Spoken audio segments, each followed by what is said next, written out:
Hi hello నమస్తే welcome to Suvarna media. నేను మీ శ్యామ్. ఈరోజు మనతో పాటు దివ్య విశ్వశక్తి పరివార్ ప్రచార్ వ్యవస్థాపకులు శ్రీ శ్రీ స్వామి ఓం స్వరూపాజీ గురువుగారు ఈరోజు మనతో పాటు ఉన్నారు. అయితే ఆయనతో ఈరోజు మనం మాట్లాడే ప్రయత్నం అయితే చేద్దాం. నమస్కారం గురువుగారు. శుభం. గురువుగారు ఇప్పుడు వచ్చేటప్పటికి చాలామంది ఇప్పుడు ఏదైతే జనరేషన్ ఉందో ఈ జనరేషన్ ఇప్పుడు చాలామందికి ఎలా అంటే ఒక క్వశ్చన్ మార్క్గా మారిపోయింది. ప్రతి ఒక్కరికి తల్లిదండ్రులకే కానీ లేదంటే ఉన్న ఇప్పుడైతే జనరేషన్ పిల్లలకే కానీ వాళ్ళకి వాళ్ళ జీవితం ఏంటో తెలియట్లేదు, తల్లిదండ్రులకి వాళ్ళ పిల్లల జీవితం ఏంటో కూడా తెలియట్లేదు. ఎందుకని ఈ క్వశ్చన్ మార్కులో మారిపోయింది? గతకాలం చూసుకుంటే అంటే ఇంతకుముందు పూర్వంలో చూసుకుంటే పిల్లలది ఎలా ఉండేదంటే రేపొద్దున భవిష్యత్తు వాళ్ళకి తెలిసేది. నా పిల్లోడు ఇలా అవుతాడు, ఎందుకంటే వాడు చేసే పనులను బట్టి తల్లిదండ్రులు ఊహించుకునేవారు. కానీ ఇప్పుడు ఉన్న జనరేషన్లో పిల్లలు ఏమైపోతున్నారో తెలియదు, తల్లిదండ్రులు కూడా ఏమైపోతున్నారో తెలియదు. ఎందుకని అంటారు? ఇది ముఖ్యంగా కాలము, ఇది కలికాలము, కలియుగం. ఈ కాల ధర్మాన్ని బట్టి చాలా జాగ్రత్తలు తల్లిదండ్రులు తీసుకుంటే తప్ప పిల్లల భవిష్యత్తు సరికాదు. తర్వాత మన మాధ్యమాలే కానివ్వండి, చుట్టుపక్కల మనకుండే పరిసరాలే కానివ్వండి, చాలా వీటి మీద ప్రభావం చూపుతూ ఉంటుంది. అవును గురుగారు. ఇప్పుడు పక్కింట్లో పిల్లలకి ఏం చేస్తారో వాళ్ళ స్నేహంగా మన ఇంట్లో పిల్లలు వాళ్ళతో రోజు ఆడుకోవడం కానీ మాట్లాడుకోవడం కానీ కలిసి పెరగడం లాంటివి చేస్తూ ఉంటే ఆ ఇష్టాలు ఎక్స్చేంజ్ అవుతూ ఉంటాయి. వాళ్ళ ఇంట్లో కొన్ని టీవీయే ఉందనుకోండి, ఫ్రిడ్జే ఉందనుకోండి, కంఫర్ట్స్ ఉన్నాయనుకోండి, మన పక్క వాళ్ళ ఇంట్లో లేవనుకోండి, సహజం కదా, మాకు కూడా ఉంటే బాగుండని అనుకోవడం సహజం. మరి వాళ్ళ అమ్మా నాన్న శ్రమ, చేసే సంపాదన ఇవన్నిటి కూడా దృష్టిలో పెట్టుకొని డిపెండ్ అవుతుందన్నమాట. కంఫర్ట్స్ అందరూ ఇవ్వలేరు. ఉన్న దాంట్లో కంఫర్ట్స్ ఇవ్వడానికి ప్రయత్నం చేస్తారు తల్లిదండ్రులు, అది సత్యం. కానీ మరి ఇన్కమ్ కూడా ఉండాలి కదా. ఇన్కమ్ లేకుండా పిల్లల కంఫర్ట్స్ ఈ రోజుల్లో ఇవ్వలేరు. స్కూల్ ఫీజులు కానీ మంచి స్కూల్స్లో కానీ లక్షల రూపాయలు ఖర్చు అవుతున్న విషయం అందరికీ విదితమే. అందుకని మనం పక్కన కూడా పరిసర ప్రాంతాల్లో మనకు అనుకూలంగా అండర్స్టాండింగ్ ఉండేటువంటి సొసైటీలో మనం ఉండాలి, మన స్థాయికి తగ్గట్టుగా. లేకపోతే పిల్లలు ఆకర్షితులైపోతారు. మనం కాకపోయినా పిల్లలు అవుతారు. ఆ తర్వాత మనకి భగవంతుడి దయ వల్ల బాగా కలిసి వచ్చి మంచి స్థాయి పెరిగి ఉన్నప్పుడు మంచి కంఫర్ట్స్ ఇచ్చేటప్పుడు మంచి కమ్యూనిటీలో మారండి, అప్పుడు ప్రాబ్లం ఉండదు. అంటే ఇప్పుడు మా పూర్వం చూసుకుంటే పిల్లలకి ఎవరికి కూడా ఇప్పుడు ఇస్తున్నంత కంఫర్ట్ ఎవరికి ఇవ్వలేదు కదా గురుగారు. అంటే అప్పట్లో ఇన్ని అడ్వాంటేజ్కి సంబంధించిన టీవీ మాధ్యమాలు కానివ్వండి, ఆటలే కానివ్వండి, అప్పుడు ఇంత మరి పిల్లలకి అనుకూలమైన వాతావరణం అప్పుడు ఆరోగ్యరీత్యా బాగుండేది. గుళ్ళు గోపురాలు ఉండేవి, మంచి మాటలు రచ్చబండ దగ్గర చెప్పుకోవడాలు ఉండేవి. ఇంట్లో తల్లిదండ్రులు అహర్నిశము 24 గంటలు పిల్ల పెంపకం మీదనే దృష్టి పెట్టేవారు, మంచి బుద్ధులు చెప్పేవారు. పొద్దున పూట పిల్లల్ని తండ్రి తొడ మీద కూర్చోబెట్టుకొని పూజ చేసే పద్ధతి దగ్గర నుంచి వాడు కూడా ఓ చేత్తో పుష్పం వేయడం, ఓ చేత్తో తీర్థం తాగడం, బొట్టు పెట్టుకోవడం లాంటివి అప్పుడు ఉండేవి. ఇప్పుడు ఏ రోజు అయినా పిల్లల్ని కూర్చోబెట్టుకోవడం, ప్రేమ చేద్దామంటే దేవుడి దగ్గర తీసుకెళ్ళడం తర్వాత విషయం. వాడు 7-6:30కే స్కూల్కి వెళ్ళిపోతున్నారు వీళ్ళు లేచేసరికి. మరి పూజా విధానం నేర్పడానికి కుదరదు. వీళ్ళు కాస్త రెడీ అయిపోయేసరికి వీళ్ళ ఆఫీసులో ఉద్యోగాలు వ్యాపారాలకు వీళ్ళు వెళ్ళిపోతారు. వైఫ్ కూడా, అమ్మాయి కూడా మరి ఉద్యోగం ఏదో, మొత్తానికి ఎవరు ఖాళీ ఉండడం లేదు. పిల్లల్ని కేర్ తీసుకోవడానికి బామ్మలు నానమ్మలు వాళ్ళు పాపం వాళ్ళు కూడా దురదృష్టవశాత్తు పెళ్ళైన తర్వాత వాళ్ళు దూరం అయిపోతున్నారు. వాళ్ళ పెంపకం ఒకప్పుడు ఉండేది, కాపలా అని అనుకోకుండా వాళ్ళని కాచేవాళ్ళు. పిల్లల్ని నా మనవడు అనే ప్రేమ ఉంటూ వాళ్ళకి భవిష్యత్తు బాగుండాలి అనే దృష్టి ఉండేది. ఇప్పుడు తల్లిదండ్రులు ఎంతమంది ఇళ్లల్లో ఉన్నారో మీరే ఆలోచించండి. మరి ఓల్డ్ ఏజ్ హోమ్లో ఉండొచ్చు, లేకపోతే విడిగా ఉండొచ్చు, ఇంకా తెలీదు, లేదా కింద ఫ్లోర్లోనన్నా ఉండొచ్చు. వాళ్ళకి వీళ్ళకి సంబంధాలు ఉండవు. వాళ్ళకి సపరేట్ టీవీ, సపరేట్ భోజనం, అసలు భోజనం కూడా కలిసి వండుకునేది ఏమన్నా ఉందా ఇప్పుడు ఈ రోజుల్లో? ఓకే గురుగారు. మరి అందుకోసం మరి వ్యత్యాసం లేదా? మన వాంటింగ్స్ మారిపోయాయి. అంటే ఇప్పుడు ప్రజలు ఆలోచించట్లేదని చెప్పని అనుకోవాలి. ఆలోచించడం లేదు అంటే ఆలోచిద్దాం అనుకున్నా కూడా పని ఒత్తిడి ఎక్కువైపోయింది, డబ్బు మీద కాంక్ష పెరిగింది, సంపాదన మీద చాలా వెంపర్లాట అయిపోయింది. డబ్బు డబ్బు డబ్బు. నిద్ర వస్తే తప్ప వాడు నిద్రపోడు. నిద్ర అంటే రెస్ట్. యాక్చువల్గా నిద్ర అనేది లేదు నాన్న. నిద్ర అంటే బాడీకి రెస్ట్ మాత్రమే. లాంగ్వేజ్లో ఇప్పుడు ఉండేటువంటి ఈ దయనీయమైనటువంటి పరిస్థితే. శరీరం అలసటకు మాత్రమే నిద్ర, లేకపోతే నిద్ర కూడా అవసరం లేదు. ఆత్మకి నిద్ర ఎక్కడుంది? ఆత్మ నిద్రపోదు, మెలకు ఉండదు, ఎప్పుడు ఎలర్ట్గా ఎనర్జీగా ఉంటుంది అది బాడీలో ఉన్నందుకు. Okay, right. అంటే ఇప్పుడు మీరు ఎలాగో ఆత్మ గురించి వీటి గురించి చెప్పారు కాబట్టి దాని గురించి కూడా ఒకసారి మాట్లాడదాం మనం. అలాగే అంటే ఇప్పుడున్న పిల్లల జీవితంలో చూసుకుంటే ప్రతి ఒక్కరు కూడా తల్లిదండ్రులు ఎలా భావిస్తున్నారంటే ఇప్పుడు ఏదైతే ఉందో వాళ్ళ, అంటే ఇప్పుడని కాదు గురుగారు, పూర్వం నుంచి కూడా వస్తున్న ఒక నాగరికత ఇది. ఎందుకంటే అది ఒక మన అలవాటు అయిపోయింది. మన జాతకం కానీ, మన జాతకం చూసుకొని కానీ, లేదా మన నుదుటి మీద ఉన్న రాతను చూసుకొని మన జీవితం అనేది, మన భవిష్యత్తు అనేది ఆధారపడి ఉంటుందని చెప్పడం కూడా జరుగుతుంది. అది నిజంగా మేము నమ్మచ్చా? ఎందుకంటే ఇప్పుడు నిజంగా జాతకాలు మన చేతి రేఖలను నమ్మాలా, నుదుటి మీద ఉన్న రేఖలను కూడా నమ్మాలా? ఇవి నిజంగా నమ్మాలంటారా? నమ్మాలంటాలంటే ఇది కొంచెం బాధాకరమైన విషయం. ఎస్ట్రాలజీ, జాతకాలు, పంచాంగము అనేటువంటిది సృష్టికి సంబంధించింది. అది ఈ సృష్టి ఎట్లా ఉంటుంది, ప్రకృతి ఎట్లా ఉంటుంది, వర్షాలు బాగా పడతాయా లేదా పంచాంగంలో ఉంటుంది. తర్వాత మీకు ఈ వ్యాపారం ఈ టైంలో చేయాలి, ముహూర్తాలు ఉంటాయి, పెళ్లి ముహూర్తాలు. పెళ్ళికి, వ్యాపారాలకి, ప్రతి దానికి కూడా ముహూర్తం అనేది చూడడం జరుగుతుంది. ప్రతిదానికి, జీవితానికి కూడా, మనిషి యొక్క జీవితానికి నీ మనుగడ కూడా ఏ విధంగా ఉంటుందో దానికి కూడా జాతకం చూసే చెప్తున్నారు. అది కొంత బాధాకరమైన విషయం. అందరికీ అవి కనెక్ట్ కావు. ఇప్పుడు ప్రపంచంలో మొత్తం జనాభా 900 కోట్ల దరిదాపు ఉంది సెన్సస్ ప్రకారము. 203-4 దేశాలు ఉన్నాయి. ప్రజలు, దేశాలు క్లారిటీ వచ్చింది. మనకుండేవి 9 గ్రహాలే. 9 గ్రహాలకి డివైడెడ్ బై 9 అంటే 900 అంటే 100 కోట్లకి ఒక గ్రహం లీడ్ చేస్తున్నట్టు లెక్క. రాసులు 12 రాసులు. 12 రాసులు కూడా మళ్ళీ డివైడెడ్ బై 900, అది ఒక 75 కోట్ల దరిదాపు. అట్లాగే దానికి నక్షత్రాలు 27, ఇలా కూడా దాన్ని డివైడ్ చేస్తే అన్నీ కోట్లలోనే వస్తాయి. మరి అందరూ కూడా, మరి వృశ్చిక రాశి వాళ్ళు అందరూ తేలు స్వభావం కలిగి ఉండరు. పేరు పెట్టినందుకు తేలు స్వభావం కుట్టడం ఉండదు. అది ఒక్కొక్క ధనుర్రాశి ఉంది, అలాగే మరి మీనరాశి ఉంది. ఇలా 12 రాసులు చాలా, అన్ని రాసులు మంచివే. ఏదైతే నియర్ టు మన యూనివర్స్కి ఉన్నాయో ఆ ప్రభావం ఉంటుందని అనుకున్నారో అవి ఈ లెక్కలకి కట్టడం గణాంకం చేశారు. ఈ రాసులు కాకుండా బోల్డ్ రాసులు ఉన్నాయి, మరి అవి ఈ మధ్య కాలంలో కనుక్కున్నాయి, అవి ప్రజలు వాడడం లేదు. గ్రహాలు కూడా వేరే ఉన్నాయి. ఈ సూర్యుళ్ళు, పాలపుంతలు, బ్లాక్ హోల్స్ ఇవన్నీ ఉన్నాయి. మరి ఈ కనబడే ఒక సూర్యుడు మనం లెక్క కడుతున్నాం. కోటాను కోట్ల సూర్యుళ్ళు ఉన్నారు యూనివర్స్లో. అవును గురుగారు. చంద్రుళ్ళు ఉన్నారు, మరి అవి ఇంకా డిస్టెన్స్. నక్షత్రాలు కూడా ఇవన్నిటికంటే దూరమైనటువంటిది. మరి ఆ కాంతి కూడా మనం చూడగలుగుతున్నాం.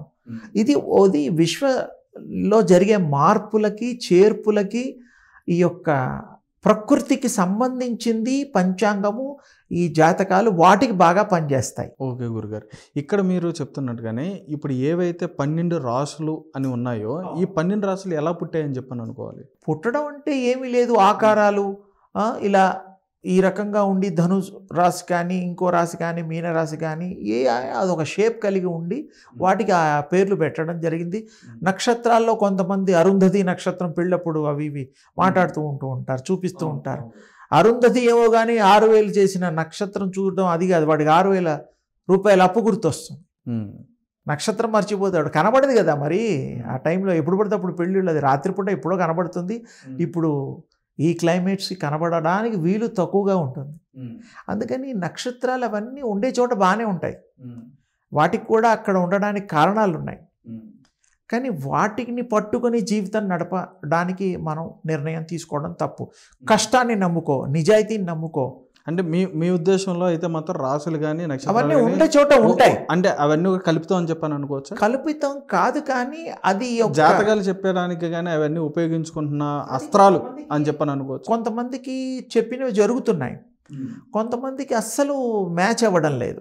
అదే గురుగారు, ఎందుకనంటే ఇప్పుడు 10 సంవత్సరాలు వయసు ఉన్న పిల్లోడికి ఏంటంటే ఆ తండ్రి భవిష్యత్తులో ఏమవుతాడని చెప్పని తన జాతకం చూపించడం జరుగుద్ది. అదే పిల్లవాడు 25 సంవత్సరాలు వచ్చిన తర్వాత కూడా అలాగే ఉంటుంది జాతకం. అదే పిల్లవాడికి 40 సంవత్సరాలు వచ్చేటప్పటికి అలాగే ఉంటుంది. ఎప్పుడు చూసినా కానీ నీ జీవితం మారుతుంది అంటున్నాడు, కానీ కాలం వెళ్ళిపోతుంది కానీ ఆడి జీవితం మారట్లా. అంటే ముందు తల్లిదండ్రులు వారిని క్రమశిక్షణతో పెంచాలి. దండం పెట్టుకోవచ్చు, జాతకాలు ఉన్నాయి సంతోషం. ఏదో పంచాంగం శ్రవణం అని సంవత్సరానికి ఒకసారి ఉగాది రోజు ఉంటుంది. అది దేశానికి ప్రపంచానికి సంబంధించింది. అలా వినడం సరదాగా హాయిగా ఉంటుంది. అలాగే అన్నీ జరుగుతాయి అనుకుంటే జరిగితే సంతోషమే.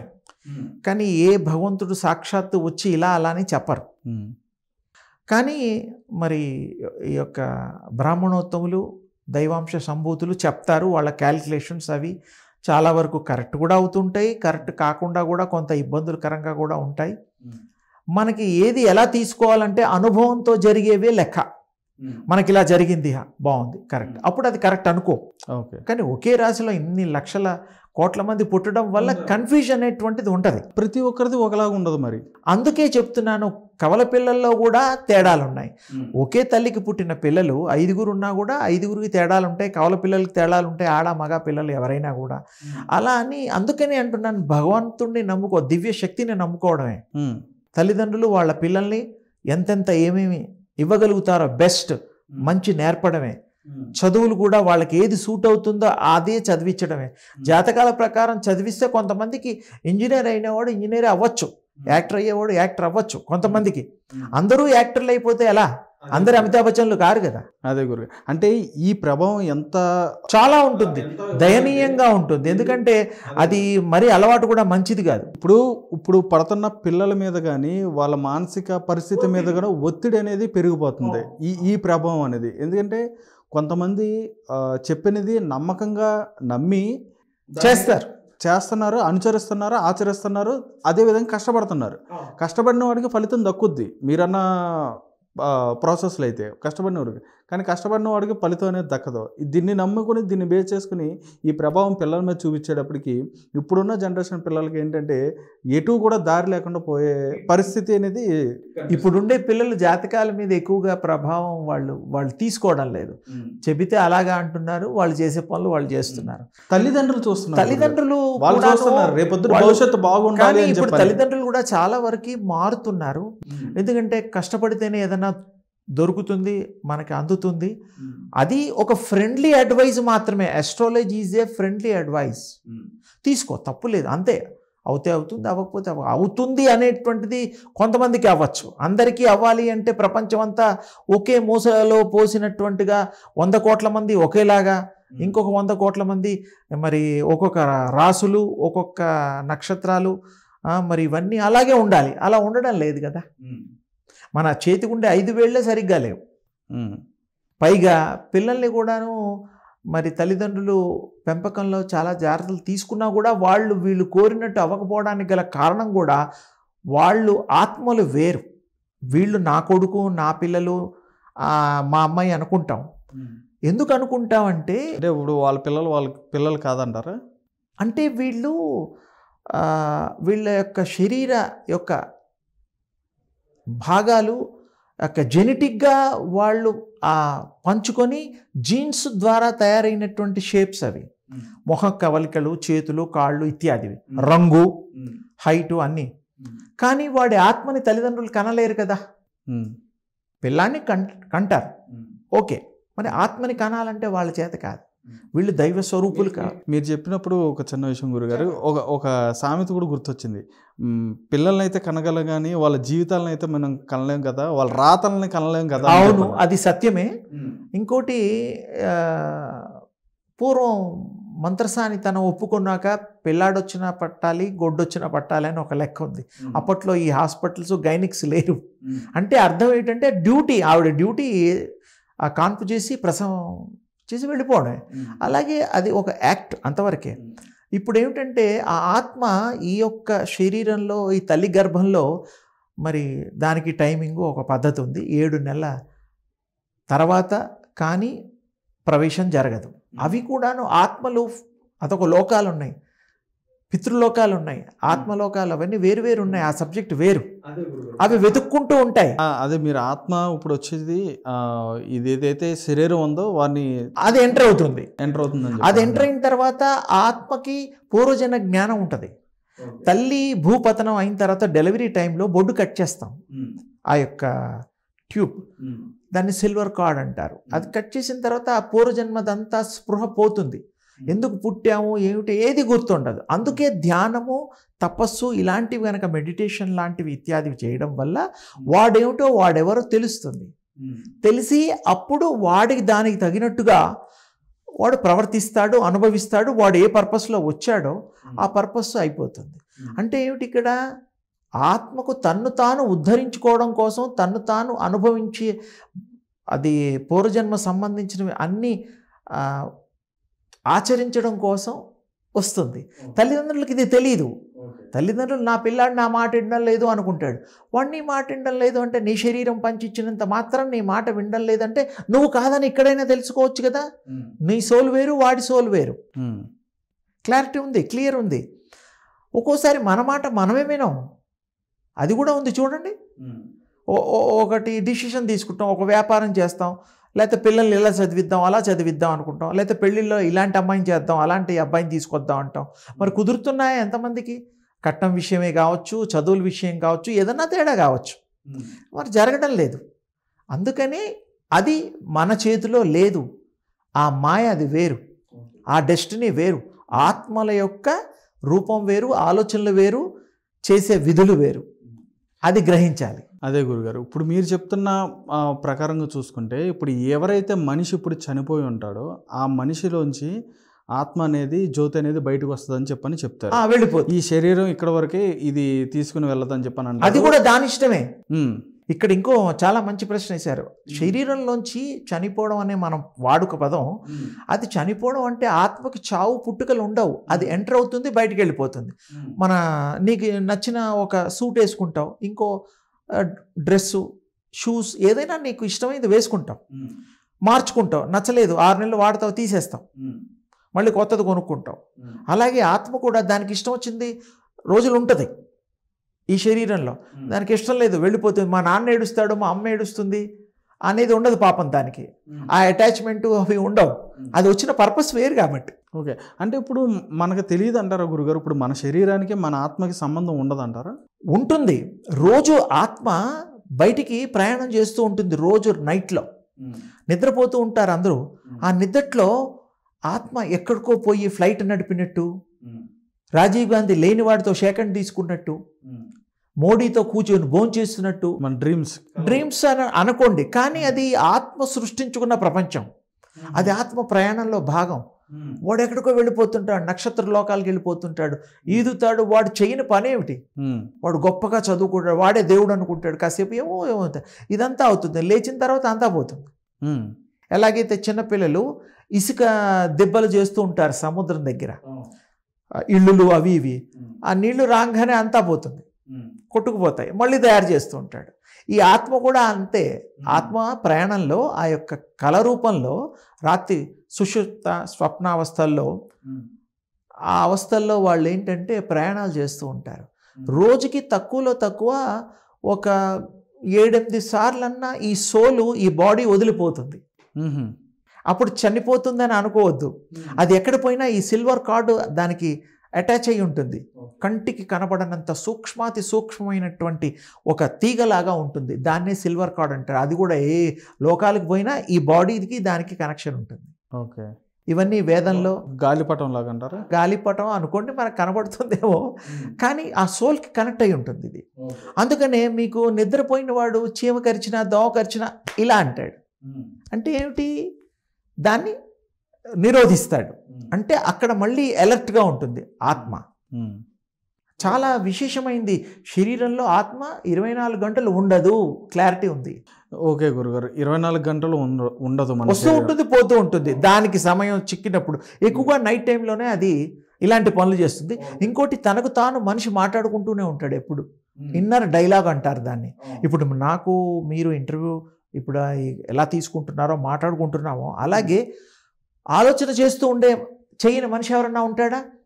రేపటి కోసం ఆలోచన ప్రతివాడు చేస్తాడు. ఇప్పుడు నేను మిమ్మల్ని ఏం అడగాలి అనేది కూడా నేను ఆలోచిస్తారు. అంటే ఏమిటి, మీరు మీకై ఆ నిర్ణయం తీసుకోవడం అనేటువంటిది ఆత్మ సమాలోచన, సెల్ఫ్ డైలాగ్. అది ప్రజెంటేషన్ చేస్తాం, అడుగుతాం, చేస్తాము. దాని మరి లాభం నష్టం అన్నీ కూడా అది పొందుతుంది. ఏదైనా ఒకటి ఆత్మ, అది ఎప్పుడు కావాలంటే అప్పుడు వెళ్ళిపోతుంది, ఏం కావాలో అది చేస్తుంది. పూర్వజన్మలో చేయాల్సినవి కంటిన్యూ చేయడం కోసం వస్తుంది. ఇంకొకటి అవన్నీ తెలుసుకోవడం కోసం ఇప్పుడు కూడా మంచి పనులు చేసి ఇది లాస్ట్ బర్త్ కూడా చేసుకోవచ్చు. ఓకే, ఇది చివరి జన్మ చేసుకోవచ్చు. అది ఎలా చేసుకోవచ్చు అంటే, నువ్వు పాప పనులే చేయకు, కర్మలే చేయకు, ఏది చేయకు. ఏది చేయకపోతే ఇంకా నీకు జన్మ ఎక్కడి నుంచి వస్తుంది? బ్యాలెన్స్ ఉంటేనే కదా అప్పు కట్టాలి. నెక్స్ట్ జన్మ దొంగాడు ఉంటేనే కదా పోలీస్ స్టేషన్లో. ఇవన్నీ సహజం. అందుకని మనం ఈ జన్మ చివరిది చేసుకోవాలి అంటే మంచి ఆలోచన, ఇతరులకి మంచి కోరి, సమాజ శ్రేయస్సు కోరి, సతతము మంచి మంచి మంచి మంచి ప్లస్ మంచి ఈజ్ ఈక్వల్ టు బిగ్ మంచి అవుతుంది, పెద్ద మంచి. అసలు మంచి ఏంటి గురుగారు? అసలు మంచి ఏంటి, చెడు ఒకరి భావం కోరడం కదా. ఇప్పుడు మీ క్షేమం కోరాలి. ఇప్పుడు ఎంతసేపు మీ దగ్గర ఉంది, నా దగ్గర లేదు, అది మీ దగ్గర లాక్కోవడం స్వార్థం అవుతుంది. అది నేను సంపాదించాలి, కష్టపడాలి, నేను చదువుకోవాలి, నన్ను నేను మీకంటే గొప్పవాడిగా తయారు చేసుకోవాలి. అప్పుడు అందరూ సౌఖ్యంగా గొప్పగా, అందరూ చదువు, లేజినెస్ లేకుండా, ప్రపంచం విశ్వం బాగుంటుంది. అసూయలే ఉండవు కదా. దాన ధర్మాలు చేస్తూ ఉంటాం. నేనేమంటానంటే మీ గుణాలని దానం చేయమంటాను. యూనివర్స్కి, ప్రకృతికి కోపం దానం చేసాయి, చెడు గుణాలు ఇంకేమిటి, కామము, కోరికలు, క్రోధము, మత మాశ్చర్యాలు దానం చేసాయి. ఏది మనుషులకు కాదు, యూనివర్స్కి. లోభము, ఇవన్నీ కూడా సృష్టికి దానం చేసాయి. ఇవి తీసేసుకో, నాకు మంచి గుణాలు ప్రసాదించు, మంచి వ్యక్తిత్వాన్ని, మంచి సమాజాన్ని నేను ఉండేటట్టుగా, నా చుట్టుపక్కల వారిని ప్రేమించేటట్టుగా, వాళ్ళతో అన్యోన్యంగా సోదర భావంతో ఉండేటట్టుగా. కులం ఒకటే, మానవ కులం, స్త్రీ పురుషులు అంతే తేడా అవయవాలను బట్టి. 4 కులాలు, వర్ణాలు అవన్నీ ఇప్పుడు కుదరదు, అయిపోయింది ఆ టైం. ఇప్పుడు వాడు మనిషిగా గౌరవించడమే కావాలి. రోడ్డు మీద పడిపోతాం, యాక్సిడెంట్ అవుతుంది, మా కులం వాడనే వాడు ఎత్తుతాడా? హాస్పిటల్లో మీకు ఈ రక్తం ఎక్కిస్తారు, AB గ్రూపులు. ఏ కులం వాడిది ఎక్కిస్తున్నారు? ఒక్కసారి ఆలోచించండి. గ్రూపులు ఉన్నాయి, వాడికి ప్రాణం కాపాడ్డాం. అది ఎవరిది, ఎక్కడి నుంచి వచ్చింది, ఎవడిచ్చాడన్న చూస్తున్నారా? లేదు, రక్తం ఎక్కిస్తున్నారు, కాపాడుతున్నారు. ఓకే గురుగారు, ఈ కుల మతాలు భేదాలు, కులం అంటే నా ఉద్దేశం అంటే సెట్ ఆఫ్ పీపుల్. ఓకే, అంతే. కులానికి నేను దానికి ఆ డిస్కషన్కి వెళ్ళడం లేదు. ఆ భావం వద్దు. మనమంతా మానవ కులం, మనమంతా ప్రేమైక్య స్వరూపులం, శక్తి స్వరూపులం, మంచి మానవత హృదయంతో ఉండాలి. ఇప్పుడు కుదరదు కదా. అదే మీరు చెప్పిన ఏదైతే ఆ జీవుడు ఉన్నాడో, ఆత్మ, చాలామంది అంటే ఆత్మ అని పిలుస్తారు, సోల్ అని పిలుస్తారు, ఆత్మారాముడు అని చెప్పని అంటారు, జీవి అంటే చెప్పని రకరకాలుగా పిలుస్తారు. ఏదైతే ఆ ఆత్మ, ఆ జ్యోతి ఏదైతే ఉందో, ఆ ఆత్మ ఏదైతే ఉందో, జ్యోతి అన్నా కానీ ఎవరికి అర్థం కాదు కానీ ప్రకాశం ఏదైతే ఆత్మ ఉందో అది ఇప్పుడు మన చుట్టూ ఉందని చెప్పని అనుకోవచ్చు. అంటే విశ్వం మొత్తం కూడా తిరుగుతూ ఉంటాయని చెప్పని చాలామంది అంటారు, మన చుట్టూ కూడా ఉంటాయని చెప్పని చాలామంది అంటూ ఉంటారు. అడిగిన విషయంలో ఇది చాలా విశేషించిన ప్రశ్న. విశ్వం అంతా ప్రకాశంతో నిండింది, తేజస్సుతో నిండింది. కోటి సూర్య ప్రభ ఎంత తేజస్సు ఉంటుందో అంత తేజస్సు విశ్వంలో ఉంది. మన ఆత్మ కూడా శక్తి స్వరూపము, ప్రకాశ స్వరూపమే. మనలో ఉండే కూడా దివ్యశక్తే. లేకపోతే పడిపోతాం. 6 అడుగులు, 3 అడుగులు, 2 అడుగులు, లావు పొట్టి ఏం ఉండదు, పడిపోవడమే. శక్తి లేకపోతే ఇలా చేయి పట్టుకుంటాడు, నాడి కొట్టుకోవడం లేదు, పోయాడు అంటాం. ఏమిటి పోవడం? శరీరం కాదు, ఆత్మ వెళ్ళిపోయిందని అర్థం అక్కడ. ఓకే, అంతే కదా. వాడు బతుకున్నప్పుడు ఎనర్జీగా ఉంటాడు, బ్రహ్మాండంగా ఉంటాడు, నలుగురు సహాయం చేస్తాడు, బరువులు ఎత్తుతాడు, డ్రైవ్ చేస్తాడు. వాడు ఏం చేయడు. ఇదంతా ఆత్మ అందులో ఉన్నప్పుడు ప్రాణం ఉంటుంది, ప్రాణశక్తి. అలాగే మిమ్మల్ని చూసినప్పుడు మీ ఆరా నేను చూడగలుగుతా. ఆరా అనేటువంటిది శక్తి పుంజము, కాంతి పుంజము. మీ బాడీలో ఉండేటువంటి ఆరా 1 feet వరకు ఉంటుంది మామూలుగా, జనరల్గా. దాన్ని మీరు ధ్యానంలో అది మీకు కనిపిస్తుందా గురువు? నాకు కనపడుతుంది, నేను ఎవరికైనా చూసి చెప్పగలుగుతాను. ఇప్పుడు నాలో ఉన్న ఆరాని మీరు చూసి చెప్పగలరా? తప్పకుండా. మీకు నేను చూపించలేను, మీరు నన్ను కూడా చూడగలుగుతారు ప్రాక్టీస్ చేస్తే. ధ్యాన సమాధి ఆ స్థితులు కొన్ని ఉన్నాయి. ఎందుకంటే గురుగారు నేను మళ్ళీ అడుగుతున్నా, ఎందుకనంటే ఇప్పుడు చాలామందికి కూడా ఎలా ఉంటుందంటే, ఇప్పుడు మనం ఏ చెప్పినా కానీ అంటే ఇప్పుడు నేనే తీసుకోండి, ఇప్పుడు నాకు ఏ చెప్పినా కానీ నా కంటికి కనిపించేంత వరకు కూడా, నా చెవులకి నిజంగా వినిపించేంత వరకు కూడా నేను నమ్మను. నేను నమ్మను, దాన్ని బిలీవ్ చేయను. కాబట్టి అది ఏంటంటే మీరు అంటున్న విధంగా ఇప్పుడు మీరు ఏదైతే ఆరాని మీరు చూస్తా అని చెప్పని అన్నారు, చాలా సింపుల్. అలా నేను కూడా చేయగలుగుతాను. ప్రతి మానవుడు స్త్రీ పురుష వయోవృద్ధ భేదం లేకుండా ప్రతి వాడు చేయగలుగుతాడు. తన్ని తాను తెలుసుకోవడం, ఏకాగ్రత చిత్తంతో వాడు గనక ప్రాక్టీస్ చేస్తే యూనివర్స్ అంతా చూడగలుగుతాడు. అంతెందుకు, మీరు రోజు కూడా చూస్తున్నారు మీకు తెలియకుండా. ఇప్పుడు నేను అది ఎగ్జాంపుల్ చెప్తా. నేను ఫోన్ చేస్తాను, మీ ఇంట్లో వాళ్ళు ఎవరో ఫోన్ చేస్తారు, చెల్లాయో అన్నయ్యో లేదా యూఎస్ నుంచి. మరి ఫోన్ చేసినప్పుడు వీడియో కాల్లో అయితే కనపడతాడు. ఒక్కోసారి వీడియో కాల్ లేకుండా చేస్తే ఆ గొంతు బట్టి మీరు మా చిన్న తమ్ముడు అని గుర్తుపడతారా లేదా? మా నాన్నగారితో మాట్లాడుతున్నాను ఈ ఫోన్లో అని గుర్తుపడతారా లేదా? సాధనం అంటే నాన్నగారు విని ఉంటాం కాబట్టి తెలిసి అంతవరకే. కానీ ముఖ కవళికలతో కూడా మీరు ప్రాక్టికల్గా చూసినంత భావంతో ప్రక్షిప్తంగా ఏమిటి మన అద్దంలో చూసినంత స్పష్టంగా నాన్నగారిని, అమ్మగారిని, ఫ్రెండ్స్ని, భార్య, పిల్లల్ని చూడగలుగుతారు. అది మా మైండ్లోకి వస్తుంది. అది మెమరీ అనుకున్నా కూడా, చూసిన వస్తువుల్ని చూసా అనుకున్నా కూడా ఈ పద్ధతుల్లోనే మీ దివ్య శక్తి ఆగ్రహణిస్తుంది. స్మెల్ ఉంటుంది, ఎక్కడో ఏదో వండుతారు, పువ్వుల స్మెల్లో ఏదైనా కానీ కొంత డిస్టెన్స్ వరకు మీకు ఆ స్మెల్ వస్తుంది. ఇంకా మరీ దూరం పెడితే స్మెల్ రాదు. మన ముక్కులకు కూడా కొంత డిస్టెన్స్లో ఆగ్రహించి స్మెల్ చేయగలిగే శక్తి ఉంది. అలాగే కొంతమంది మనుషులను చూడగానే రీడ్ చేయగలుగుతాం, మంచి ఇంప్రెషన్. కొంతమందిని చూస్తే మాట్లాడబుద్ధి అయ్యేది, అసలు కలవబుద్ధి అయ్యేది. ఇవన్నీ న్యాచురల్గా మనం అనుభవించేవి. అలాగే కొంతమంది రుచులు, వంటలో కూడా బాగా వండారు అనుకుంటాం, వాడికి టేస్ట్ బర్డ్స్ అందరికీ ఉంటాయి. కొంతమందికి నచ్చదు, ఈ టేస్టే, ఈ కూరే ఇంకోటి నచ్చదు. అంటే ఒక్కొక్కరి స్వీకరించే విధానంలో, ఆలోచన విధానంలో చాలా విశేషించి నిగూఢంగా ఉంటుంది. అందుకనే మీరు ప్రాక్టీస్ చేస్తే మీరు ఆరా మీరే పెంచుకోగలుగుతారు, మీరు చూడగలుగుతారు. చూపించమంటే ఇది ఏదో ఫోటో తీసింది చూపించడం కాదు. ఒకప్పుడు కిర్లియన్ అనేటువంటి సైంటిస్ట్, రష్యన్ సైంటిస్టు, మీరు గూగుల్లో చెక్ చేయండి తెలుస్తుంది. ఆయన కనుక్కున్నాడు. ఇప్పటికీ అదే మనం సిద్ధాంతం ఫాలో అవుతోంది. ఈ ఏమిటి హాస్పిటల్స్లో వాడే ఫోటోలు తీస్తూ ఉంటారు, ఎక్స్రేస్, తర్వాత ఎంఆర్ఐ, ఇలాంటివన్నిటికీ మూలం అదే.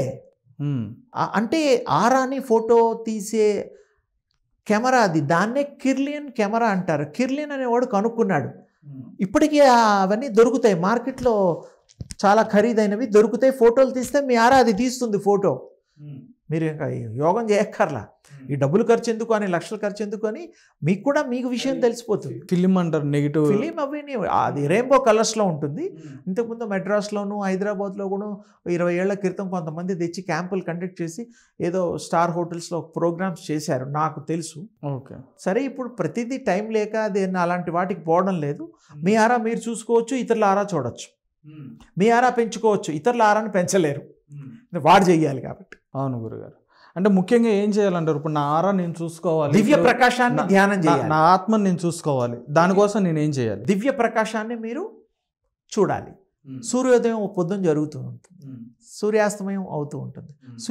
ఉదయాన్ని మీరు ఒక 2 నిమిషాల పాటో నిమిషం పాటో కొంచెం చూడండి. ఇలా ఆ వెలుతురుగా చక్కగా కళ్ళేం మండవు. అప్పుడు మీకు ఏమవుతుంది, ఆ రిప్లికా మీ మైండ్లో, మెమరీలో ఫిక్స్ అవుతుంది. కళ్ళు మూసుకున్న తర్వాత మీరు మళ్ళీ చూడగలుగుతారు. Same ditto. అవును, అది విశ్వ తేజస్సు కూడా అలాగే ఉంటుంది, ప్రకాశం కూడా అలాగే ఉంటుంది. కళ్ళు మూసినా తెరిచినా కనబడుతుంది. మీరు ప్రాక్టీస్ చేస్తే అది బాగా డెవలప్ అవుతుంది. అది ఎప్పుడైతే కాన్స్టెంట్గా మీరు ప్రాక్టీస్ చేయగలుగుతారో, మీ బాడీ అంతా కూడా ఆ శక్తి మయం చేసి, శక్తి పుణ్యాన్ని మీ బాడీలో ఎంటర్ అయ్యేటట్టుగా మీరు ప్రాక్టీస్, ఊహ కాదు, రియల్గా ఎంటర్ అయిపోతుంది. కళ్ళు మూసుకుంటే ఎలాగా చూడగలుగుతున్నారో అలా బాడీలో అంతా ప్రసరణ జరుగుతుంది. ఇదే ప్రాక్టీస్. అది వారం రోజులు పట్టచ్చు, 10 రోజులు పట్టచ్చు, కొంతమందికి రాకపోవచ్చు. ఇంట్రెస్ట్ ఉంటే మీకు 2-3 రోజుల్లో కూడా మీకు ఆ రిజల్ట్ వస్తుంది. అది వచ్చినప్పుడు మీకు హెల్త్ బాగుంటుంది, ఓకే థాట్స్ బాగా వస్తాయి. ఓకే గురుగారు. మరి హెల్త్ థాట్స్ బాగా వచ్చినప్పుడు మీరు చేసే పని మీద కాన్సన్ట్రేషన్ పెరుగుతుంది. వ్యాపారం కానీ, చదువు కానీ ఏనైనా మీరు అచీవ్ చేయగలుగుతారు, సాధించగలుగుతారు. అంటే ఇప్పుడు మీరు చెప్పినట్టుగా ఇప్పుడు మన జీవితానికి మనిషి మనుగడకి ఏంటంటే ఇప్పుడు ఏ విధంగా ఈ ప్రకాశ సాధన, ఈ శక్తి సాధన చాలా అవసరం. ఈ ఆత్మ అనేది ఉపయోగపడుతుందో మనిషి అనేవాడు గాలి పీల్చడానికి కానీ, బతకడానికి, తినడానికి కానీ అదొక ప్రక్రియ జనరల్ గా జరిగేవి. మీరు వద్దన మీ ముక్కు పీలుస్తూనే ఉంటుంది. ఓకే, ఇదంతా జరుగుతుంది. ఇప్పుడు ఏదైతే ఈ ఆత్మ అనేది ఉందో ఈ ఆత్మకి మన చేతి రేఖలకి ఇది శరీరం మీద ఉన్న రేఖలు ఇవి, మన మానవ శరీరం మీద. మనిషి చనిపోయిన తర్వాత కూడా ఈ శరీరాన్ని వదిలేసి వెళ్ళిపోతాడు. వదిలేసి వెళ్ళిపోయిన తర్వాత కూడా ఈ రేఖలు ఇలాగే ఉంటాయి. అంటే ఈ రేఖలకిను ఈ ఆత్మకి సంబంధం ఉందా? రేఖలకి ఆత్మకి సంబంధం లేదు. కానీ తల్లి గర్భంలో అలా ముడుచుకొని పడుకోవడం వల్ల ఆ ప్రెషరు, ఆ యొక్క దీనివల్ల ఆ ముద్రలు రావచ్చు. కానీ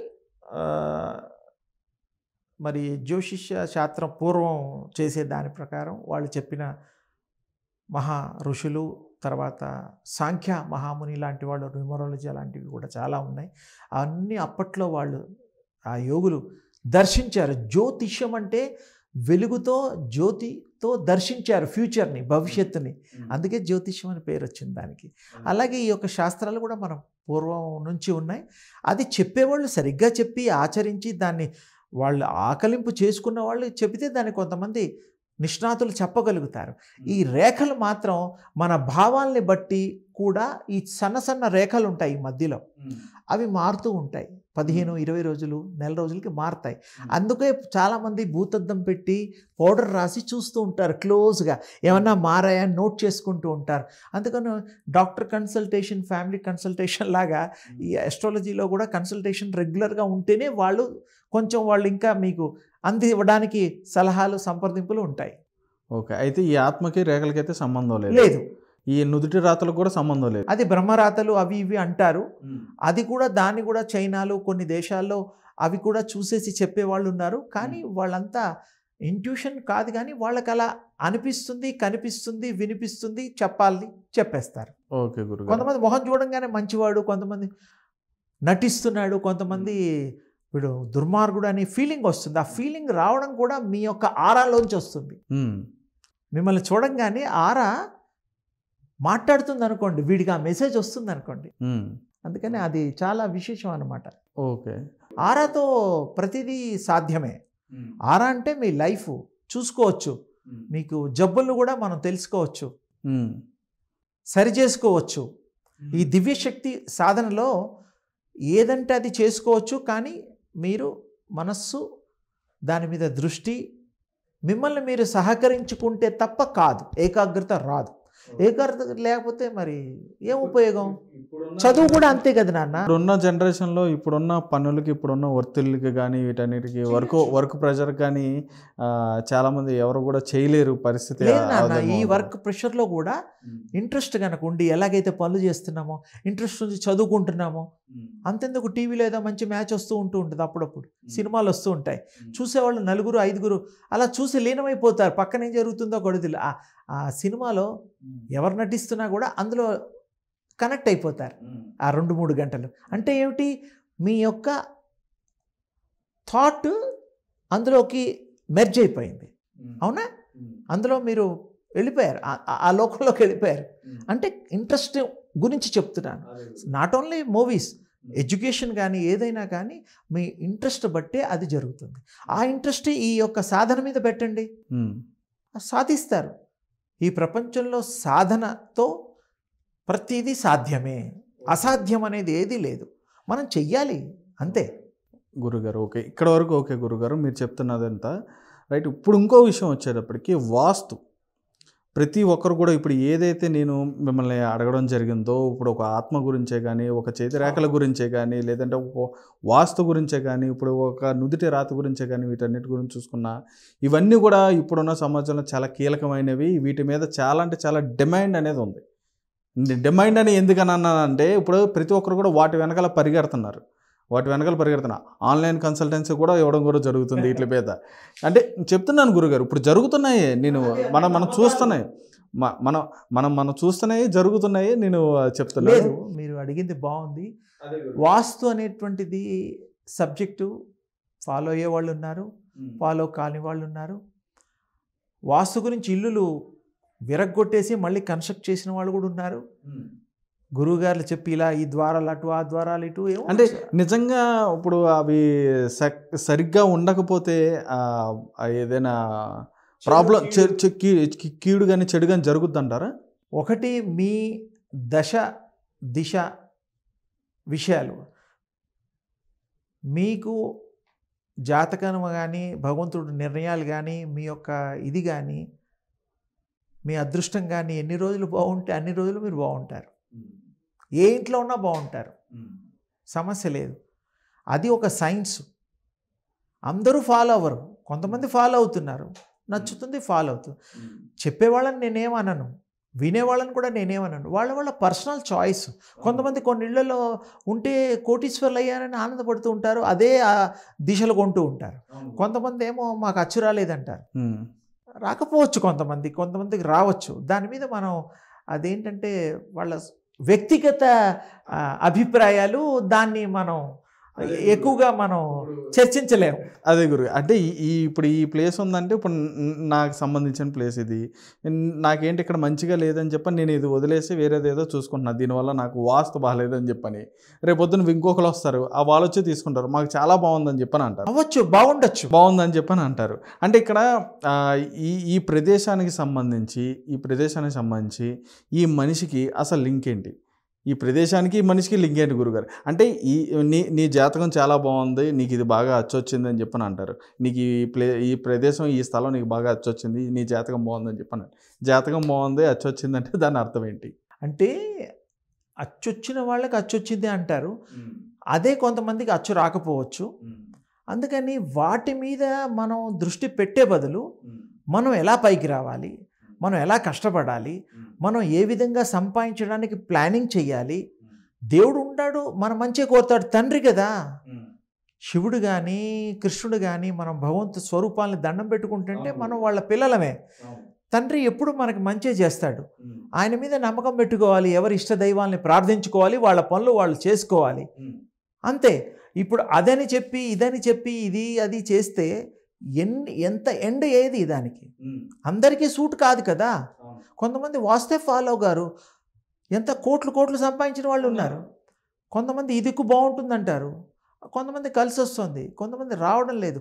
నా ఉద్దేశం ఏంటంటే వాళ్ళ వ్యక్తిగత అభిప్రాయాలే కాకుండా కొంతమంది కలిసి రావడం వల్ల నమ్మకాలు పెరిగాయి. అది ఇతరులకు కూడా చెప్పి వాళ్ళకు కూడా వీళ్ళకి ఎగ్జాంపుల్గా కూడా ఉన్నారు. అందుకని చెప్పే వాళ్ళని, ఆచరించే వాళ్ళని నేను ఎప్పుడు కూడాను వాళ్ళ స్వవిషయం, అది శాస్త్రం ఉన్నది. ఓకే గురుగారు. కానీ ఆ శాస్త్రం సరిగ్గా చెప్పేవాళ్ళు, సరిగ్గా ఫాలో అయ్యేవాళ్ళు ఇప్పుడు ఎంతమంది ఉన్నారో మనం చూసుకోవాలి. ఇప్పుడు ప్రతివాడికి వంకాయ కూర, బీరకాయ కూర ఇష్టం ఉండదు, ఎవరికి ఇష్టం వాళ్ళది. ఒకటి దైవం ఉన్నది, శక్తి ఉన్నది, శక్తిని నమ్ముకో, నీ శక్తిని పెంచుకో, ప్రతిదాన్ని శక్తిమయం చేసుకో, శక్తితో బ్రతుకు. మీ యొక్క ఫ్యూచర్ మీ చేతిలో ఉంది, మీ యొక్క పిల్లల భవిష్యత్తు మీ చేతిలో ఉంటుంది. కానీ ఇందాక కూడా చెప్పాను, పిల్లల భవిష్యత్తు మనం ఆలోచించగలుగుతామే కానీ మరి నా మాట వినడం లేదు అవి అనుకోకూడదు. వినకపోతే మనం కూడా ఒక్కోసారి రాంగ్ డిసిషన్స్ తీసుకుంటాం. మన మనస్సు చెప్పినట్టు మనం కూడా ఫాలో అవ్వం. పైగా ఇంకోటి, వాళ్ళు పూర్వజన్మ సంచితాలతో వాళ్ళు వచ్చారని ఇందాకే చెప్పాను. అందుకో నా కొడుకు నా మాట వినడం లేదంటే ఇంకోటి, ఇక్కడ ఇందాక మనం ఆ విశేషం స్లిప్ అయిపోయింది. చెప్పండి. తల్లిదండ్రులు యొక్క పిల్లల్ని ప్రేమించడానికి గల కారణము వాళ్ళ రూపాలు ఉండడం బట్టి, పెద్ద కొడుకు చిన్న కొడుకు, మా అమ్మాయి మా నా అమ్మ పోలిక, ఇంతే. వాళ్ళ రూపాలని బట్టి వాళ్ళు అతి ఇష్టపడుతూ ఉంటారు. వాళ్ళ ఆత్మని ప్రేమించడం లేదు. ఎప్పుడన్నా గ్రహించండి, ఆత్మను వాళ్ళు చూడలేరు కదా. ప్రేమించడం ఎలా చేస్తారు? రూపాలని ప్రేమిస్తారు. నా మాట వినడం లేదని బాధపడతారు, నా మాట వింటే బాగుండే అంటారు. నాకు ఇష్టం వచ్చినట్టు చదువుకోలేదే, వాడికి ఇది బాగుంటుంది, వాడికి. నీ ఇష్టం కాదు కదా, వాడికి కూడా ఇష్టం అంటూ ఒకటి ఉంది కదా. అది గౌరవించాలి. మనం పిల్లల్ని గౌరవించాలి, మనం గౌరవించుకోవాలి, ఇంట్లో వాళ్ళని గౌరవించాలి, ఈ సమాజాన్ని గౌరవించాలి, అవకాశాలని కూడా మనం స్వాగతించాలి. అదే గురుగారు, రైట్. ఇక నాకు ఎప్పటి నుంచో కూడా ఒక క్వశ్చన్ అనేది అట్లా అది రన్ అవుతూ ఉంటుంది గురుగారు. ఏంటంటే ఇప్పుడు మన విశ్వం అనేది సృష్టించింది భగవంతుడు. అవును, దివ్య శక్తి. భగవంతుడు అనకండి, భగవంతుడు కూడా దశావతారాలు వచ్చాయి వెళ్ళిపోయాయి, శరీరాలు వదిలేరు. ఇప్పుడు ఆ శక్తిమయం అయ్యారు. ఆ శక్తి, దివ్య శక్తి అనేది మన విశ్వాన్ని సృష్టించింది. ఇక్కడ ఉన్న ఎన్ని కోట్ల జీవరాశులు, ప్రతి జీవరాశికి కూడా ఈ విశ్వం అనేది సమానమే. ప్రాణశక్తితోనే అవి బ్రతుకుతున్నాయి. ప్రతి జీవి కూడా, ఈ విశ్వం మీద ఉన్న ప్రతి జీవి కూడా వాటికి ఈ విశ్వం అనేది సమానమే. అవును, ఇప్పుడు నీది నాది అని చెప్పని, ఇప్పుడు మనం మనుషులు మనం ఎలాగా ఈరోజైతే మనం గొడవలు పడి ఎలాగైతే భేదాలతో ఉంటున్నామో వాటికి అవేమి లేవు. ఇప్పుడు మానవులుగా మనం ఒక్కళ్ళమేమో ఈ వీటి గురించి దెబ్బలాడుకొని వీటి గురించి చెప్పుకోగలుగుతున్నాం, కానీ మన భాషలో వాటి భాషలో అవి అలాగే మాట్లాడుకుంటాయి. వీడొక మనిషి, వీడొక జీవి అన్నట్టుగా మనల్ని అవి అలాగే చూస్తాయని చెప్పి నేను భావిస్తున్నా.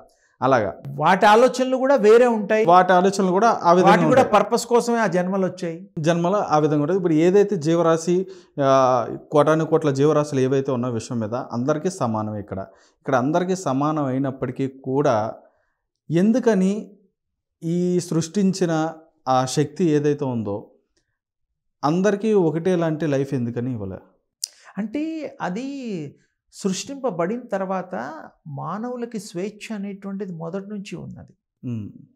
ఆ స్వేచ్ఛ వల్ల అనుభవాల కోసమే కొన్ని పనులు చేశారు. ఒక సమాజం ఉండేది, ఆ సమాజంలో అందరూ ఇలా జీవించడం ఇలా ఉండేది, కట్టుబాట్లు అవన్నీ నియమనిష్టలు ఉండేవి. కొంతమంది వేరే కార్యక్రమాలు చేయడం వల్ల ఆ కట్టుబాట్లు నియమాలు ఉల్లంఘించడం వల్ల వాళ్ళని ఆ ఊరు నుంచి తరిమేయబడింది. అప్పుడు వాళ్ళని మ్లేచ్చులు అన్నారు పూర్వం. అటు వాళ్ళు వేరే ప్రదేశాలకు వెళ్ళి వేరే కుటుంబాలు, వేరే జీవన విధానాలు అలా ఏర్పడ్డవే ఈ దేశాలు. అప్పుడు ప్రపంచం అంతా ఒకేలా ఉండేది, జీవన విధానం ఒకేలా ఉండేది, ఆలోచనలు అవన్నీ. సృష్టికి మొదట్లో ఉండేటువంటి పరిస్థితులు వేరు. మనం అనుభవాల కోసం చేసే కార్యక్రమాలు, క్రియల కోసం చేయడం వల్ల ఆ అనుభవాల వల్ల వేరే జన్మలు ఎత్తాల్సి వస్తుంది. అసలు వాళ్ళ మళ్ళీ ధ్యాన సమాధి ఈ ఏదైతే ఉన్నాయో తను తాను తెలుసుకునే కోరుకునే ఇది ఉన్నప్పుడు మళ్ళీ మీరు మీ స్వస్వరూపానికి వచ్చేస్తారు, రియలైజ్ అవుతారు. ఆ రియలైజ్ అవ్వడమే ఈ యొక్క ధ్యానము. మీరేంటో మీకు తెలిసిపోతుంది. ఓసారి ఏదో చిన్న తప్పు చేస్తారు, అయ్యయ్యో మిస్టేక్ చేశాను, ఆ మిస్టేక్ చేయకపోతే నాకు ఇంత లాస్ వచ్చేది కాదు, ఆ క్వశ్చన్ బదులు ఈ క్వశ్చన్ రాసుంటే నేను పాస్ అయ్యేవాడిని అని మనం రియలైజ్ అవుతూ ఉంటాం అప్పుడప్పుడు. అలాగే ఇక్కడ కూడాను ఆ కరెక్ట్ టైంలో కరెక్ట్ ఆలోచనలో డిసిషన్ తీసుకుంటే మనకి ఇన్ని ఈతి బాధలు, ఇంత ఇబ్బందులు ఉండవు. స్వేచ్ఛ ఉన్నది కాబట్టి దాన్ని సదుపయోగం చేసుకుని సత్ప్రవర్తన, సత్సాంగత్యము, సత్ ఆలోచన, సత్చింతన ఇవన్నీ మానవులకి భగవంతుడి యొక్క కృప చేసిన వరాలు. అవి చేసుకుంటే మనకి ఏ ఇబ్బందులు ఉండవు, బ్రహ్మాండంగా ఉండొచ్చు. అందరూ మంచివాళ్ళైతే ఇంకా చెడ్డవాళ్ళని పేరు పెట్టం కదా నాన్న. అదే గురుగారు, ఇప్పుడు మీరు చెప్పినట్టుగానే భగవంతుడు ఏ విధంగా అయితే మానవులకి ఆ కృప అనేది ఇచ్చారు అని చెప్పని మనం అనుకుంటున్నామో, కృపతోనే ఈ జన్మలు. అదే గురుగారు, ఇప్పుడు మనిషిని ఈ మనిషి ఇలా ఉండాలి అని చెప్పని నిశ్చయించేది ఎవరు? అంటే నేను మనిషి అని చెప్పని మన శరీరాన్ని కలిపి చెప్పట్ల, మన ఆత్మ ఏదైతే ఉందో, మన ఆత్మ జ్యోతి ఏదైతే ఉందో తీసుకుంటుంది, అది ఏదైతే ఉందో అది ఈ రకంగా ఉండాలి అని చెప్పని అది స్వతహాగా అది నిర్ణయం తీసుకుంటుంది, స్వతహాగే పనులు చేస్తుంది. కానీ ఇక్కడ జ్ఞానం అనే ఒక వస్తువు ఉన్నది, ఆ జ్ఞానంతో సంచరిస్తూ ఉంటుంది. అప్పుడు భగవంతునితో ఆ ఆత్మకి సంబంధం లేదని చెప్పని అనుకోవాలా? మనం భగవత్ స్వరూపులమే. ఇంకో విషయం తెలుసుకోండి, ఆయనేమో దశావతారాలు, మనమేమో మానవ అవతారాలు. మనం అవతారమే, మనం అవతరించాం. ఈ షేప్ తీసుకున్నామంటే అవతరించడమే. ఆత్మ అవతరించిన అవతారం ఇది. మనం వేరే కాదు. మన గుణాలు అవి బట్టి మనం కూడా భగవత్ స్వరూపులం అవ్వచ్చు. మంచిగా అన్నీ మంచిగా ఆయన గుణాలు మనకు ఆపాదిస్తే అయిపోతాం. నేను మీలాగా అవ్వాలంటే మీలాగా చదువుకోవాలి, మీలాగా అన్నీ నేర్చుకుంటే నంబర్ 2 అవుతాను నేను. మీ దగ్గర నేర్చుకున్నందుకు మీరు నంబర్ 1, నేను నంబర్ 2 అవుతాను. అలాగే భగవంతుడి గుణాలు మనం కనుక స్వీకరించి ఆయన ఇవన్నీ ఆచరిస్తే మనం కూడా దివ్యత్వం వస్తుంది, దివ్య స్వరూపులం అవుతాం, శక్తి స్వరూపులం అవుతాం. అందరితో ప్రేమ పంచుకుంటాం, హృదయంలో ఉంచుకుంటాం, పెంచుకుంటాం. ఈ యొక్క మంచి సమాజాన్ని ఇలాగే కొనసాగిస్తాం. అదే గురుగారు.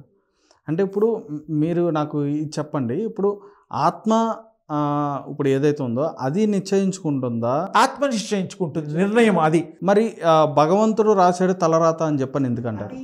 నీ తలరాత భగవంతుడు ఈ విధంగా రాశాడు అని చెప్పని అంటారు. భగవంతుడు రాయడం అనేటువంటిది కాదు. ఇక్కడ అహం బ్రహ్మాస్మి, మీరే భగవంతుడు. మీరు చేసిన కార్యక్రమాలు కర్మలకే మీరే బాధ్యతలు.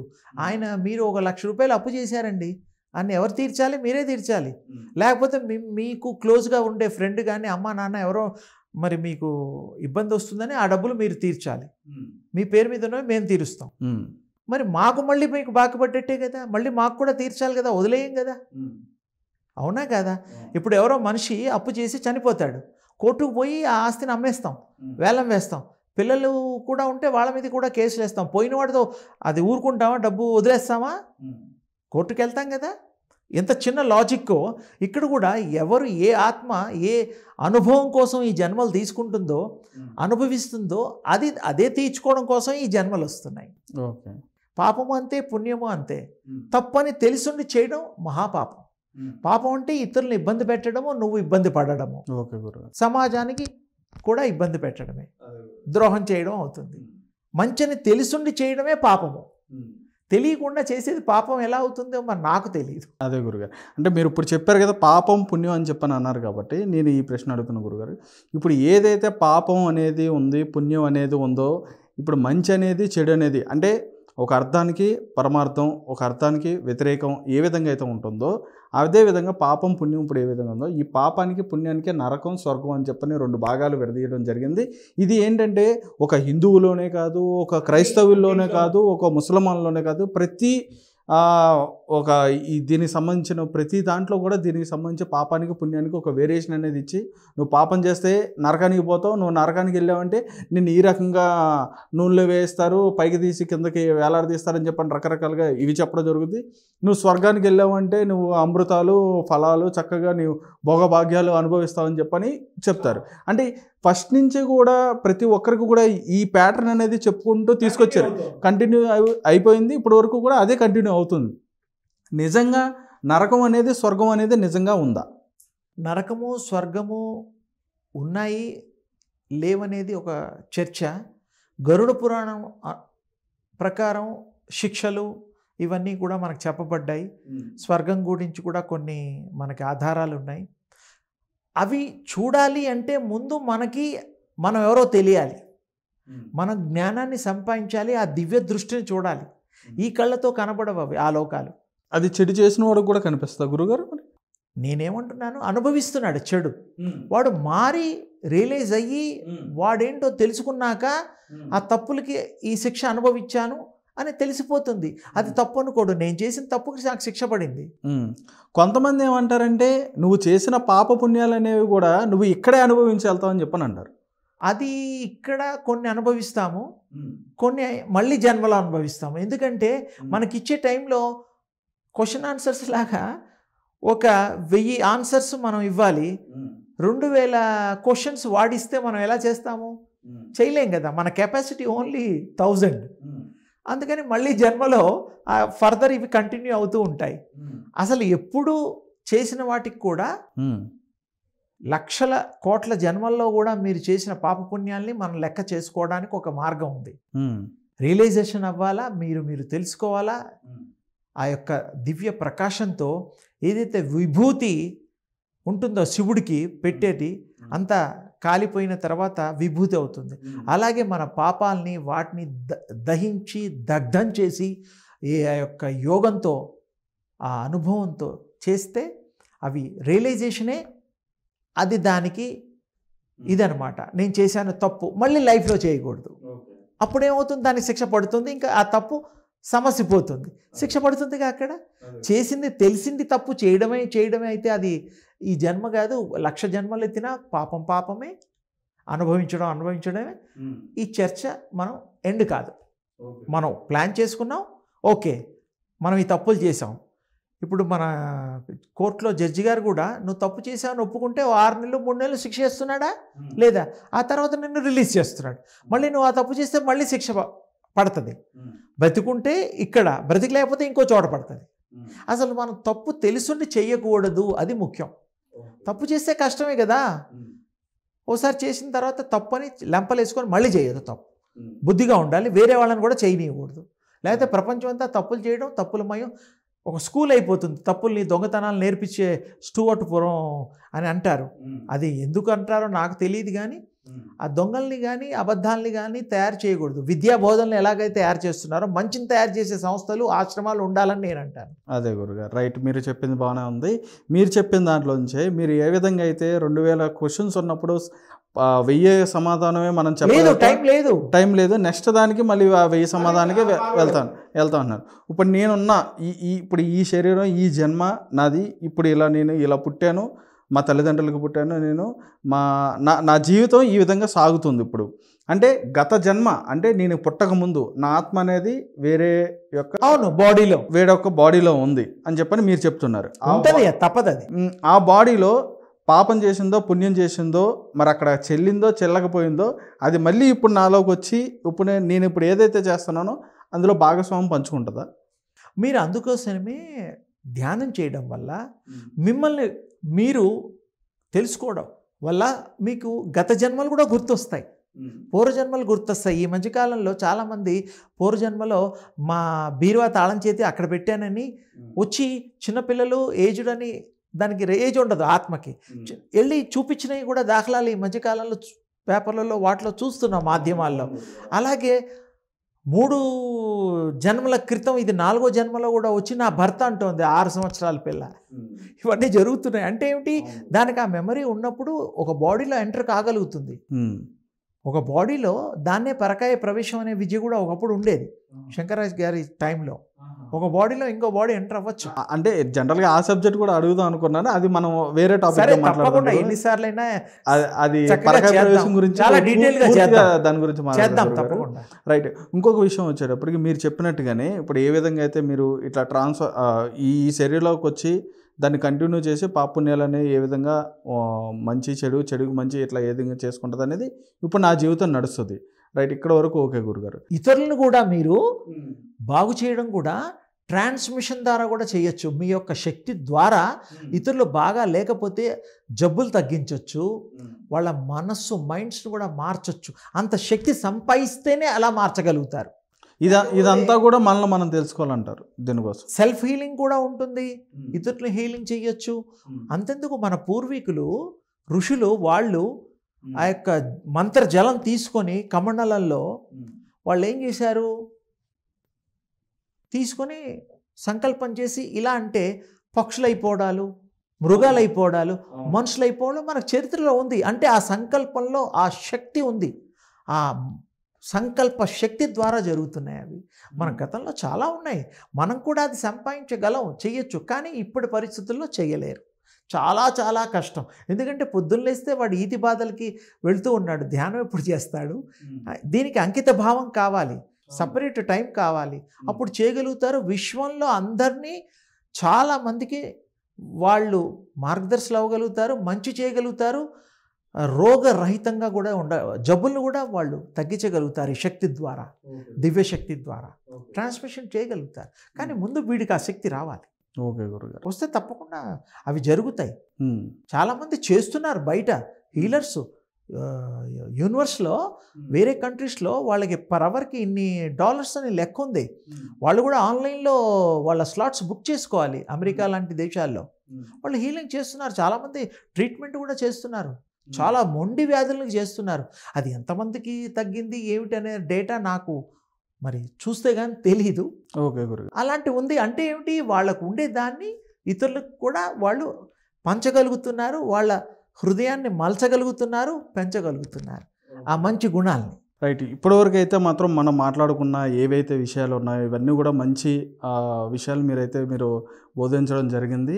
రైట్. ఇటువంటి విషయాలు కూడా ఇంకా కూడా మీతో ట్రావెల్ అయ్యి ఖచ్చితంగా వాటి గురించి కూడా ఇంకా తెలుసుకునే ప్రయత్నం సత్యాన్వేషణ లాంటిది అనమాట నిజంగా గురువుగారు. ఎందుకంటే ఈ సబ్జెక్ట్ ఇక్కడితో ఆగిపోకూడదు, దీన్ని ఇట్లా కంటిన్యూ చేయాలి. రైట్. చూశారు కదా మరి ఈరోజు మరి గురువుగారితో మనం మాట్లాడిన, చర్చించిన విషయాలైతే ఏవైతే ఉన్నాయో ఇవన్నీ కూడా ఒకసారి మీరు కూడా ఆలోచించండి. మీరు కూడా ఒకసారి చూడండి. దీని గురించి మీకు ఎటువంటి సందేహాలు ఉన్నా కానీ కామెంట్ రూపంలో అయినా కానీ ఎవరైనా సరే ఖచ్చితంగా మీరు అడిగితే వాటన్నిటి కూడా సమాధానం చెప్పే ప్రయత్నం అయితే మేము చేస్తాం. గురువుగారు నెక్స్ట్ ఇంకొక ఇంటర్వ్యూలో కూడా మీకు సమాధానం చెప్పే ప్రయత్నం అయితే చేస్తారు. ఈ సాధన చేసి మీరందరూ కూడాను ఆ యొక్క శక్తి సంపాదించి మీరు ఇతరులకు కూడా ఆ శక్తిని పంచి మీరు ధన్యులు కావాలని ఈ యొక్క ఉపాసన, ఈ యొక్క దీక్ష చెయ్యాలని మనస్ఫూర్తిగా కోరుతూ ఆశీర్వదిస్తున్నాను. శ్రీ శ్రీ స్వామి ఓం స్వరూపాజీ గురుగారు ఏ విధంగా అయితే ఇంటర్వ్యూ ఇచ్చారో మరొక ఇంటర్వ్యూతో మీ ముందుకు వస్తాం. చూస్తూనే ఉండండి సువర్ణ మీడియా.